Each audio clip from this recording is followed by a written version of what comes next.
Hi, I'm Rory, and with me, as always, is Ken. And how are you today, Ken? I'm good. Thank you for asking, Rory. I'm Yeah, glad to be here, and we are delighted that you've joined us. This is episode 219 of the Counselling Tutor Podcast. We got 3 stops on today's journey. The first one stopping at Counselling Foundations, where we examine the very foundations that underpin good counselling practice. And today we're going to be speaking about note taking. Boy, has that changed since I graduated. Moving on our journey onto a focus on self, where we recognize that we, ourselves, with our beating heart of our practice, we need to look to ourselves first to be able to be there in service of our clients. And today we're going to be speaking about developing your network. And then we move on to practice matters, where we place a toe into what we may experience in the day-to-day running of a practice. It can be either the business of running a practice, or it can be something that presents. And today we have a great guest. It is Professor Mick Cooper. You met up with him, Rory, and you spoke about common factors in counselling, and I'm certainly looking forward to that. So starting us off, those counselling foundations, note taking. This is a question that comes up again and again. Tell us more. yes, it's true, Ken. And I want to pick up on a point you made. It's certainly changed since you graduated. Well, it's certainly flipping changed since I've graduated. When I graduated, it was like you can take notes if you want, you don't have to.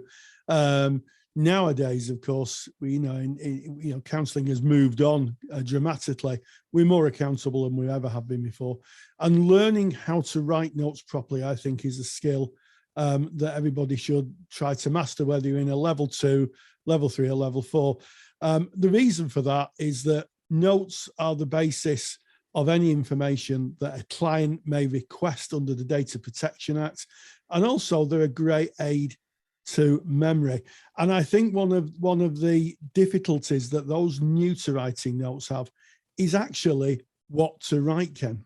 Oh, definitely. Yes, it is. And like I say, it's a question that comes up time and time again. And it's really interesting because only yesterday, Rory and I were doing a webinar about training that we offer for online and telephone counselling. And this question of note taking came up there, and it comes up again and again and again because we may learn about it during our counselling training, but we very rarely get to see somebody else's notes. You can't see an example. You can't read another practitioner's notes. They're confidential. So we're kind of given the basics, but we have to kind of work out how we work with that information. And I think there's 2 sides to note taking. The very first is what we're going to cover, Rory. It's the question you've just kind of led into, is what do you write in your notes?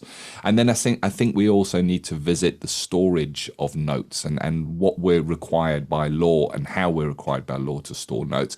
But starting off with those, what do you write within your notes? What's your thoughts? Well, yes. Well, my thoughts are that we write factual information. So when we're thinking of notes, we need to think that our notes might be read by other people. And who are those other people? Well, first of all, the clients. Under the Data Protection Act, the client has the right to access their records, and within their records would be their clinical notes. So when you're writing anything down, be mindful that the client can access them and look at your clinical notes.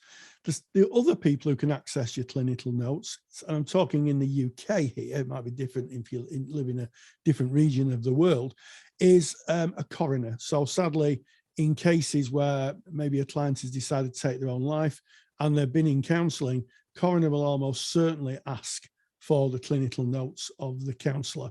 And then finally, a court with a court order. So generally speaking, well, not generally, it's absolute fact, the police cannot request they can request your notes, and you have the right to refuse. What is probably more useful in cases like that, and to help our colleagues in the police out, is to ask our colleagues in the police to contact the client and let the client request them, and they can pass them on. And the only time you're compelled, really, apart from the coroner and the client, is if it is by a judge with a court order. So if you're having your notes sequestered by the police, just politely ask our colleagues in the police to contact the client and let the client ask for them, and you can give them to the client and they can give them to the police. And I'd like to say a final thing about note taking, and one we've not really covered, is when do you take them? And I look back quite fondly when I was a training therapist, and I would see people in kind of mock counselling sessions with an A4 pad and a pen, literally writing down everything the person said word for word. Your notes should be taken after the fact. So when the client's gone, you should put some time and just write very, very briefly what the themes of the session were. Client told me they felt depressed. Client told me they were sad because of a divorce or a separation. And just put those in. And that's all you need, but you mustn't put your own interpretation. As soon as you start writing, I think you could get yourself into some difficulty if you ever had your notes sequestered. Yeah. So, I mean, that's a really nice, concise, I guess, bullet of everything that is regarding note taking. I'd like to delve into some of those areas a little deeper. So one of the areas is be factual, and you've already touched on it there, Rory. We can't go into what we think or what we suspect may be going on for this person. We can only work with what is, and we leave ourselves open if we start speculating. So if the notes ever were called for and there was any kind of speculation from the part of the counsellor, you would be asked to defend any speculation. So if you were to say, oh, the client is presenting like this and it's probably because of X, Y, Z, you need to be pretty sure of what those facts are when you're putting those in your notes. So you want to be factual. You want to just keep to the basic facts of what you put in your notes. Whenever you're writing your notes, always consider what Rory has just said, that they may be looked at by someone else, including the client themselves. And I think that's really important. They are the client's notes. In your contracting, you might be saying, I take notes from our sessions, and who has access to those notes? Well, you do. They're your notes. It's your session, and they can, of course, ask for that. Rory, also, you touched on accurately reflecting the client's narrative. And you very wisely said, the client said X, Y, Z. The client said they felt X, Y, Z. So we can use quotes from the client of where the client has directly said something to us. We can put that in. We can say the client has mentioned this, because it's no longer speculation. It is what is coming from that client.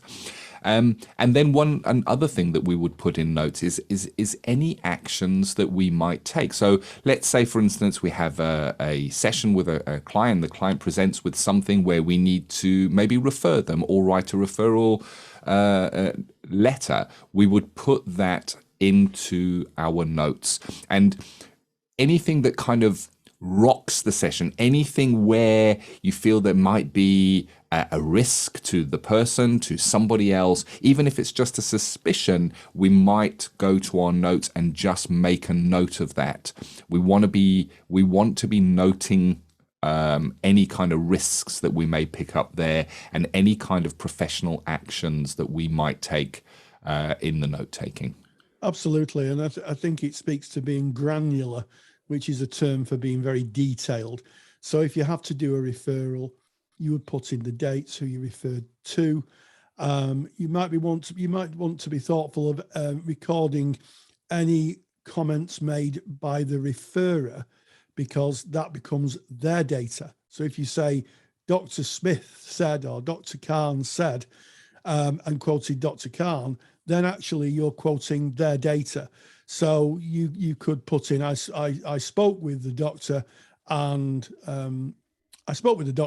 and explained the position regarding the client, saying they may well take their life and they're becoming unwell and they're not taking their medication in an extreme case, and then you would put that in, and that becomes more detailed. You put the date, who you spoke to, when and if you followed up with an email, it's always good, I think, if you refer, to follow anything up with an email, and then you become more detailed. And what I have to say is that sometimes notes are dependent on where you work. If you work for National Health Service, you may have guidance in what to put on your notes. Some organisations may give you guidance.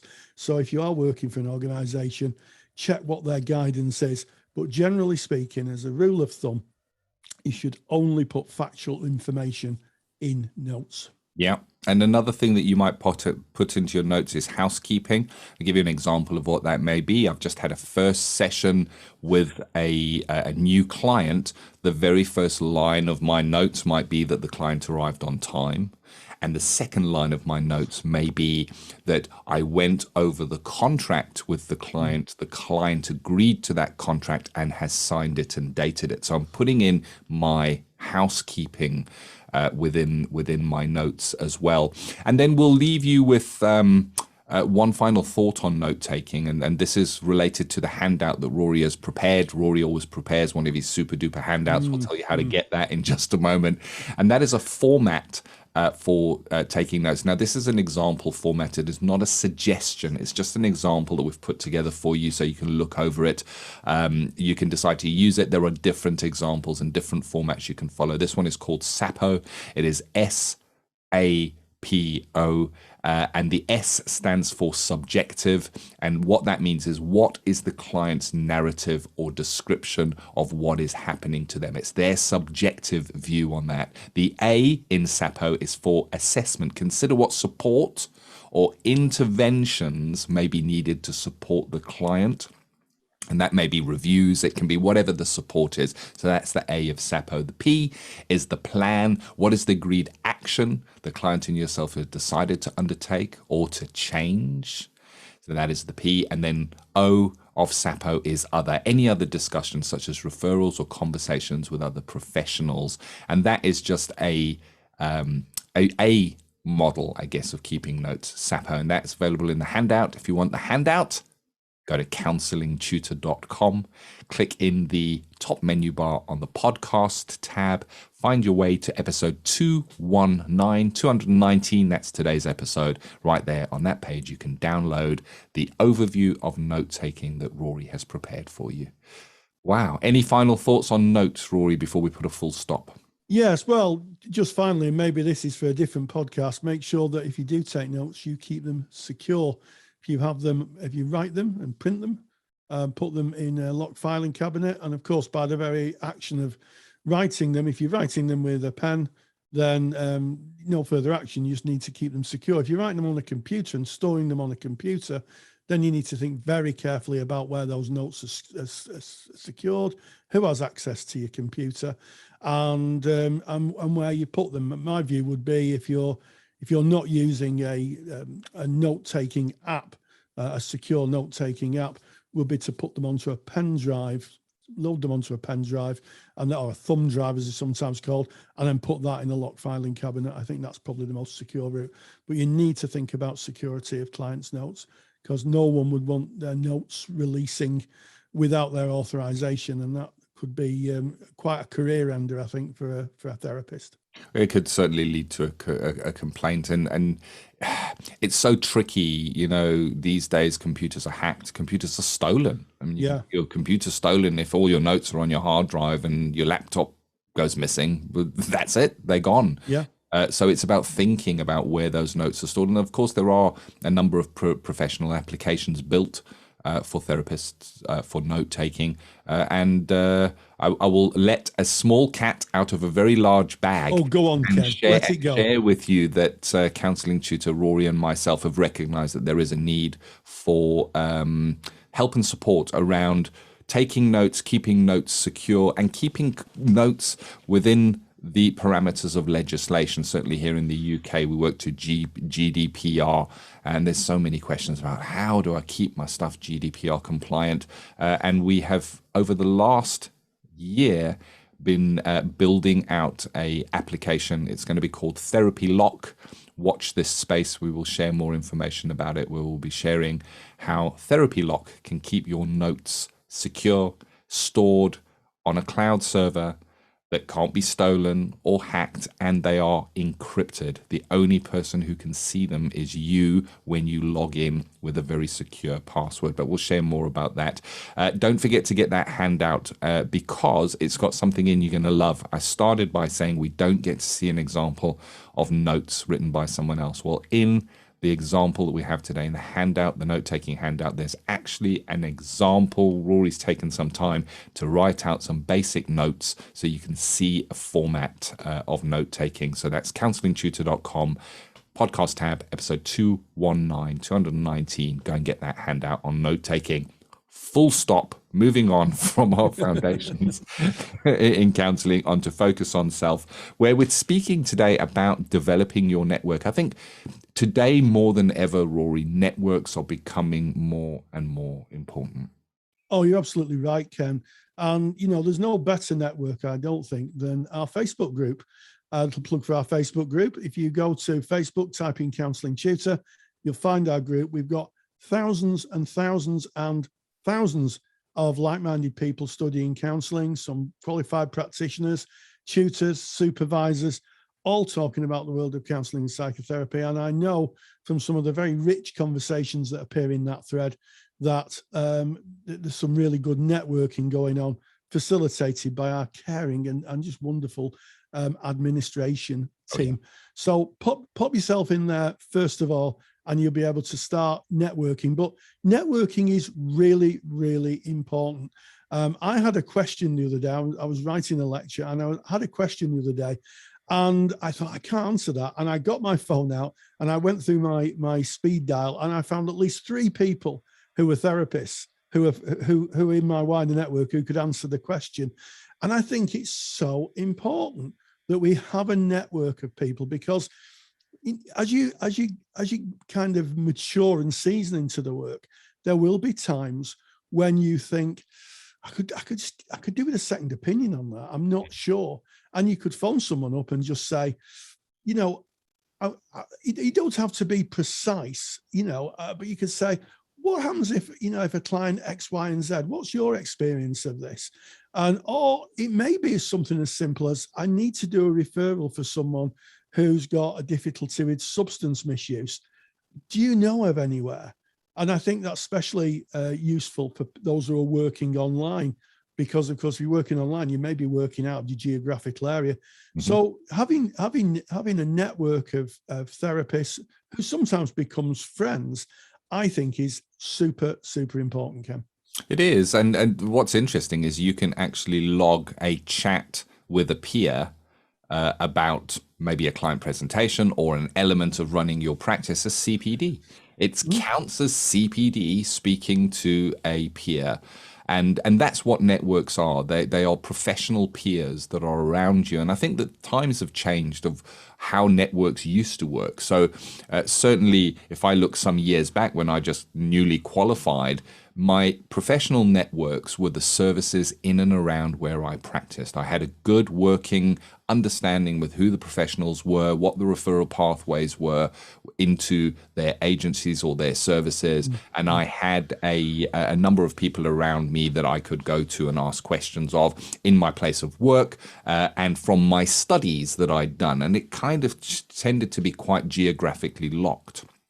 Then, of course, as I went on and progressed and did further training and did CPD and specialisms, I found that I was going a little further afield and meeting other professionals who were undertaking the same training. And there again, I was able to extend my network. But I found that my network absolutely blossomed when I started looking to the online uptake, I guess, of our profession, online uptake and delivery of counselling, but also online uptake of training and the improvement in how training is delivered online. And now you can have, as you said, Rory, a network that can span continents. Yep. I have got a colleague that I speak to from time to time who is based in South Africa, working to a different ethical framework with different different requirements in the studies. You need a master's there to be able to practice, but it's somebody that I can key into and kind of run things by. And of course, like you said, Rory, with the explosion of online working, we need to look at our professional network specifically for referral. If we're working with a client and we're doing it face to face, then we would be referring into the geographic close agencies and services. If you're working with somebody online, they may be many, many hundreds, if not thousands of miles away from where you are.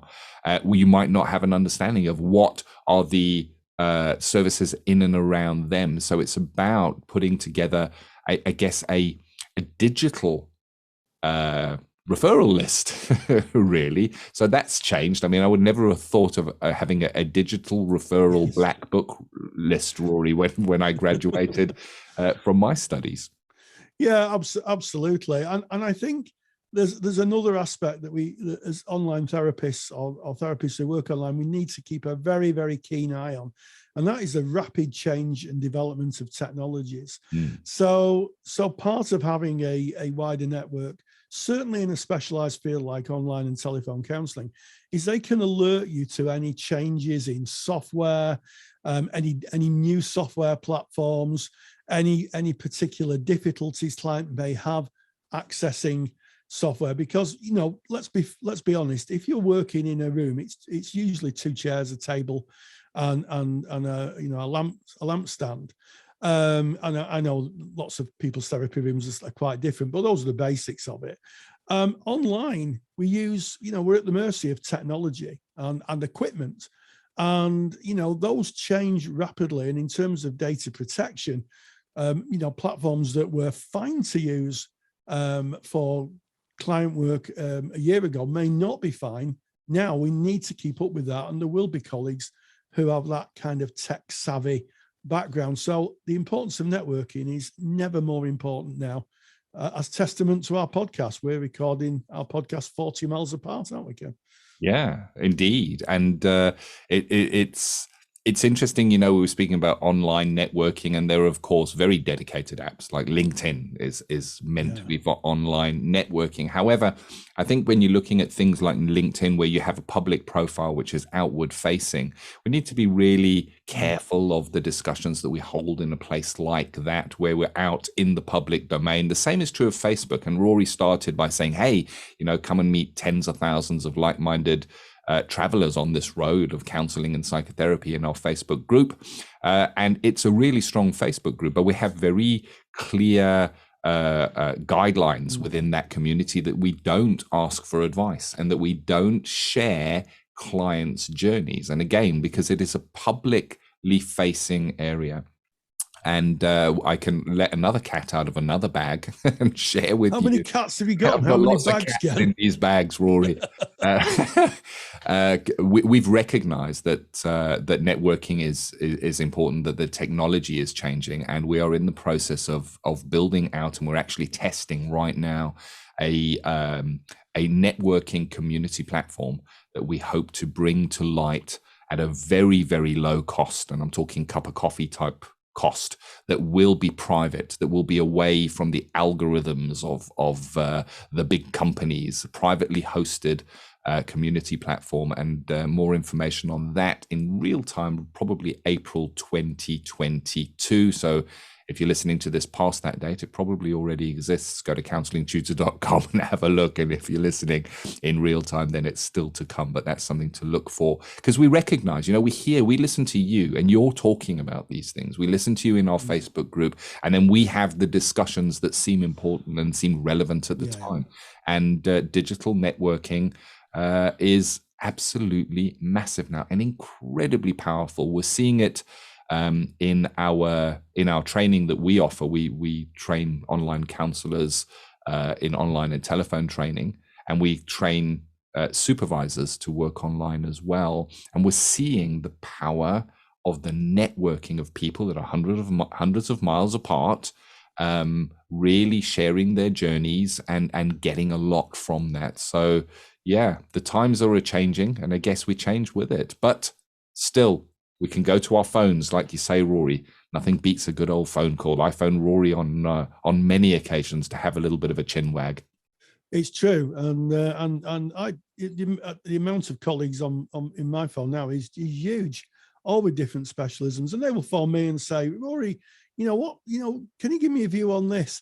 Really, really important. And I think that no therapist should work in isolation. I think there lies a great danger, because we can get overtaken by our own thoughts and that can lead us down very difficult paths. I think being out in a vibrant community and being able to check our perceptions of things and check things out is absolutely essential. And I think ethically, it's what's demanded now in the modern world of therapy.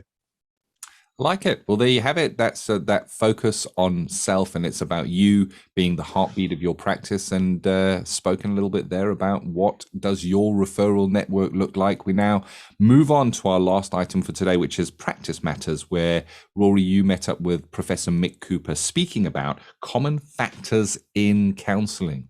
I can't tell you how much I've waited for this interview. You might have heard me speak on other podcasts about the dodo bird effect and the work of Sol Rosenwag in the early 1900s. And I caught up with Mick Cooper, who talked about common factors. He did some work with John Norcross in the University of Philadelphia. And this has been something that's been known for years, that actually the modality of the therapy is only a small part of the successful therapeutic outcome for clients. And I met up with Mick Cooper, and he laid it all down and explained his and John Norcross's research. And this is what he had to say. And I'm joined by Professor Mick Cooper, who's very kindly joined us today to talk about common factors in counselling and psychotherapy. So, Mick, thank you very, very much. You're welcome. It's lovely to see you again, Rory. Yeah, it's lovely to see you. And I'm really interested on the work that you've been doing around something called common factors. What is common factors? Well, common factors is the idea that there are certain ingredients in therapy that are the effective ones, the ones that taste good, so to speak, and that it doesn't really matter which approach you take, whether it's psychodynamics, humanistic, CBT, but these common ingredients are the ones that really bring about positive change. And I guess implicit in that is the idea that we should worry less about the particular model that we're using and more about these specific ingredients of change. And the one that is most commonly talked about is the relationship factors. So if you're from a person-centered background, of course, empathy, congruence, unconditional positive regard. But in the wider literature also, there's a lot of work around the alliance and the importance of a strong alliance, goal agreement, management of the therapist, countertransference, self-disclosure, that all these ingredients go across different therapies and are helpful, whatever the approach. In fact, although often the common factors literature focuses on the relationship, but really the most important common factor is the client, and particularly things like the client's motivation for therapy, client's engagement with therapy. So from a common factors perspective, essentially, if you've got a motivated client, and you've got a good relationship, then in many cases, what particular model you work from doesn't matter so much, because the therapy is likely to be helpful. It's those common ingredients that are the ones that are driving change. Yes, and this has come from a massive research background. This is partly influenced, I think, by John Norcross from Scranton University, who drew on some American Psychological Association research, two very, very big pieces of research done in the 2000s, if I'm correct, Mick. Yeah, absolutely. A lot of it, the work on the relationship, comes from a project that John Norcross and his colleagues have been running for over 20 years now. And what they've been doing is that they've been reviewing the evidence base for different relationship factors, like empathy, like the alliance, like goal consensus. And there's been teams of people going off, gathering all the data, and then bringing it together to make recommendations about whether these common factors are demonstrably effective, probably effective, or promising, but more research is needed. And most recently, they've also looked at the kinds of factors to which therapists should be tailoring their practice. So, for instance, preferences is an area that I've been working in, which is about the idea that clients have different preferences, and that as a therapist, as a common factor, if you can tailor it to that client's individual preference, then it's more likely to be helpful. And again, it's about bringing the research together. So the common factors approach is very well evidenced, and it really, in many ways, begins with the evidence of what's called the dodo bird verdict, which I'm sure you know, Rory, which is that when people do trials comparing different kinds of therapy, generally they all do about the same.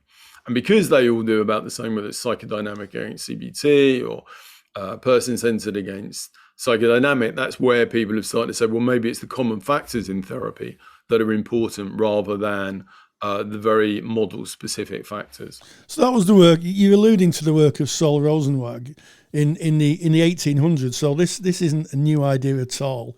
Is it the 1800s? I don't think it was the 1800s. I don't think it goes back quite that. Probably not. I think Rosenweg was the 1930s. Oh, maybe I'm thinking of when he was born. He tried to slide out of that one nicely. But it does certainly. It's not certainly a new idea. My interest is when you're talking about client preferences. How might that look like in the therapy room? So when we're talking about a client's preference, how would we assess a client's preference? Well, John Norcross and I have just written a book about personalising psychotherapy and assessing and accommodating client preferences, patient preferences. And we've also released some videos recently about how you can, ideas for assessing patient preferences. And there's a number of points that we make really about doing it in a fairly gentle way, not overdoing it, not spending loads of time on it unless a client has a lot to talk about. You can ask questions like, do you have any sense of what you'd really like in this therapy, what you wouldn't like? Some clients, if clients say things like, well, I don't really know, that's when you wouldn't kind of keep on at it. You would just kind of move on and start trying things. Asking clients about what's been helpful in previous therapies is often a very good way in because, not every client's been in previous therapy, but often clients have. And if they have, they might have a sense of what worked for them or what didn't work for them. But really, when you're working with preferences, actually the most important thing to begin with is that the therapist has a sense of what they can and can't do and what they're willing to do.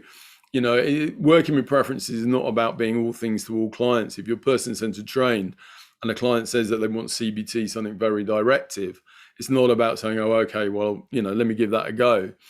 But recognizing what you can and can't do is a useful way into then being able to say to a client and talk about what they want and being clear about what you can offer. And if necessary, helping the client find alternative sources of support. Yeah, so it really is tailoring the therapy to what the client wants and needs, as opposed to maybe being dogmatic and just applying the model in the hope it'd work.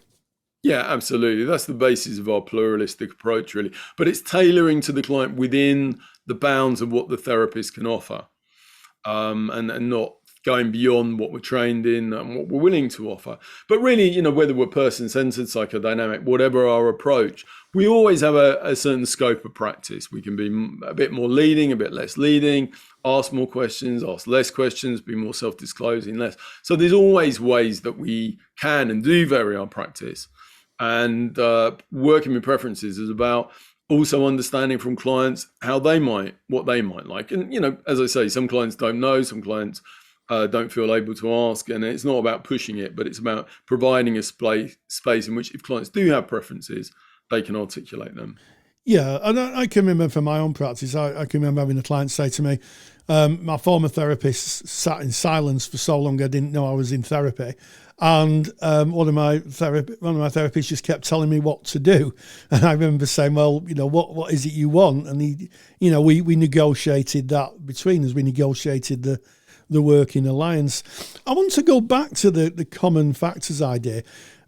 Is there a kind of pie chart in terms of percentages what these factors are? And I can see Mick nodding slightly wearily across the studio. There have been, and certainly in my Factor Friendly book, I do give one from Mike Lambert, which is 40% client factors and 30% relationship, 15% client's hope, and then 15% the particular model. But I think Mike and others would acknowledge that these are very rough and it really varies by the client. And I'm not sure how useful it is to say 30% of change is from the therapist. You can work these things out, but it's such an average across all clients that it is of questionable value. I think one thing we do know is that if there is a pie chart, the biggest part of that pie is going to be client factors. It's going to be the client and where the client is in terms of stages of change. Are they ready to change? Are they motivated? Do they want to participate in the therapy? Do they want to do it? Are they psychologically minded to do it? That's the biggest part of the pie, most likely. Yeah, and I mean, I think that anybody who's been a therapist for any amount of time will know that if a client comes wanting to change, the outcomes are likely to be more positive than if someone is sent for counselling. Yeah. And if a client, sorry, Rory, but yeah, absolutely. If a client wants to change and is motivated and is ready to change and wants to make it, you have to be a pretty bad counsellor to get in the way of that. And that's where giving that client space and facilitating, it may not actually require that much to help that process. But equally, as you say, if you've got a client who doesn't want to be there, who's reluctant, then it's often very difficult for them to change. And I think that's important for particularly trainee counsellors who often feel that they have to get somebody from the start of their therapeutic journey to the end. And, if a client doesn't change, that they feel that it's something that they've done and they've made mistakes or they're not good enough. I mean, I remember when I started training, even if a client didn't turn up for the first session, I thought it was my fault. And that somehow they see my name and they thought, oh my God, I don't want to see Mick Cooper, without knowing anything about me. And it's always, and we can make mistakes, not to say we can't make mistakes. But at the end of the day, a lot of it is about the client. Equally, it means if a client shows amazing change, it's not probably because we're brilliant therapists. It's because the client is a brilliant client. Yeah, and I think that really does sum up the spirit of what therapy is. It's all about the client. It's about the client's frame of reference, the client's view of the world, and it sounds to me very much like we play a part in that, but it's the client's victory. When the client makes those changes, it's the client's victory for them, isn't it? It is, and that's that's the common factor, really. That's the key common factor is the client. And understandably, maybe we don't talk about it quite so much because, in a way, for our training and our practice, there's not so much we can do about that, and there's less kind of therapeutic leverage there. But there's some very good books, for instance, by Art Bohart. And by Barry Duncan and Scott Miller around the client and the client as an active agent of change. There's a brilliant book called The Heroic Client, which talks about the client really being at the center of the therapeutic drama. Yeah, absolutely. And I seem to remember reading that Rogers came up with much the same thing when he was at Wisconsin doing what was called a psych project, where he was working with people with psychosis.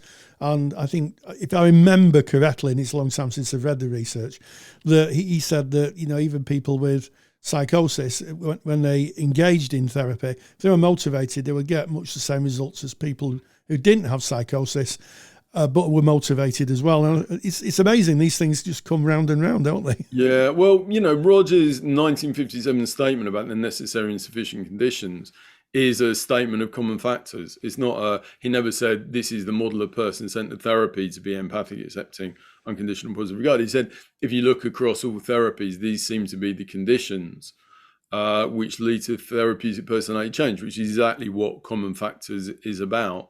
And it was an amazing statement at the time. I think if you looked at the evidence today, you would take a different perspective, and you wouldn't, there'd be other things that you talk about, like, as we were discussing, Rory, things like tailoring to the client's preferences, agreement on what you're doing in therapy, goal agreement, the alliance. But it was an amazingly kind of far-sighted statement and a style of thinking about therapy. And it really, in many ways, I think in our training approaches, often we are very much trained in specific models and specific terminology of specific models, and sometimes thinking that our model is a better model than the other models.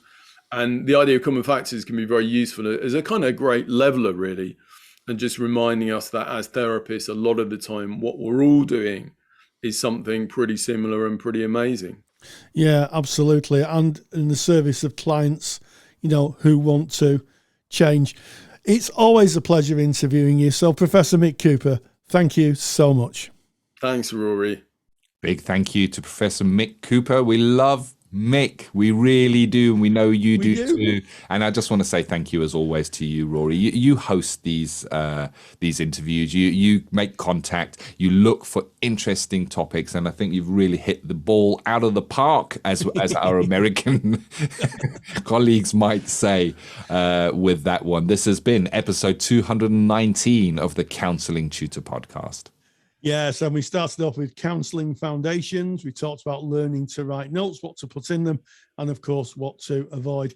We moved on to Focus on Self, where we discussed developing your wider network, getting in contact with people, and being part of a bigger counselling community. And then finally, we let the dodo bird, quite frankly, out of the cage, and we talked to Mick Cooper on the importance of common factors in counselling. And as always, stay grounded and stay safe.